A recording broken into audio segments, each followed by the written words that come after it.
The NVIDIA GTX 650 is NVIDIA's entry-level offering from 2012.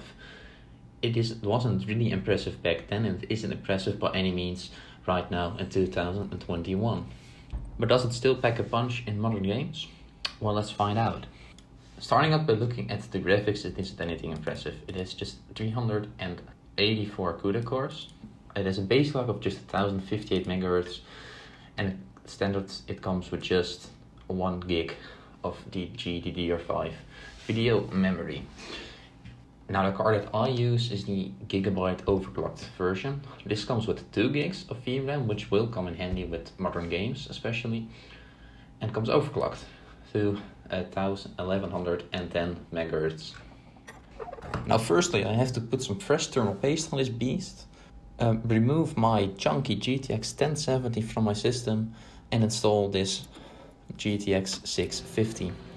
The rest of the specs of my system you can see on display right now. It's an Intel Core i7 5820K overclocked to 4 GHz with 16 gigs of RAM at 2133 MHz. Now let's see how this thing performs in some games, starting up with Cyberpunk 2077. For Cyberpunk I used a low preset at 720p, and at first I used a 80% resolution scale. You can see the exact settings used on screen right now. I quickly switched to a 60% resolution scale to see if I could get any better performance. It did increase the FPS by a little, but I would still consider Cyberpunk to be unplayable on this GTX 650. If you want to play this game, buy a better graphics card. You can see the benchmark results right now on screen. I did the benchmark without recording, so there wasn't a negative performance impact for the recording. And I ran the benchmark with the 60% resolution scale at 720p with the low preset. The next game I tested is The Outer Worlds. This ran surprisingly good at 720p with the low preset. I later switched to 900p with an 80% resolution scale. These were the settings I ran my benchmark with.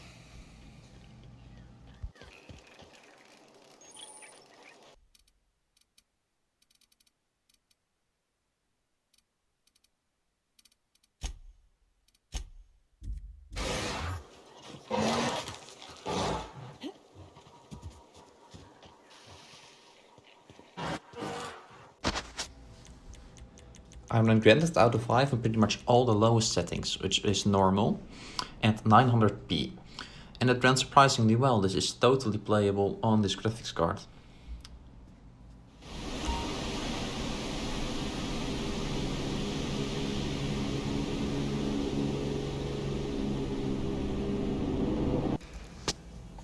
And now for The Witcher 3 Wild Hunt. I ran this at 720p with all low settings, and yet again this was totally playable, a pretty good experience.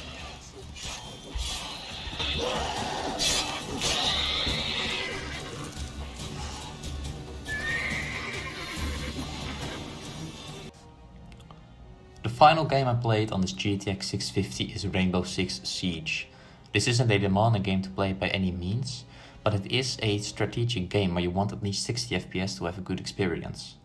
Luckily this GTX 750 can do this at 720p with all low settings. It could easily achieve averages above 60 FPS and it was totally playable and looked perfectly fine.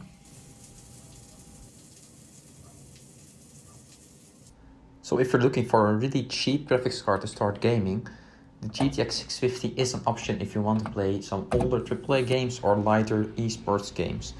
If you want to play the latest AAA games, I would recommend you get something better. Well, I would pretty much always recommend you get something better, because a GTX 750 Ti or something is not that much more expensive on the used market and will give you quite a bit better performance. I'll maybe check out one of those in a future video.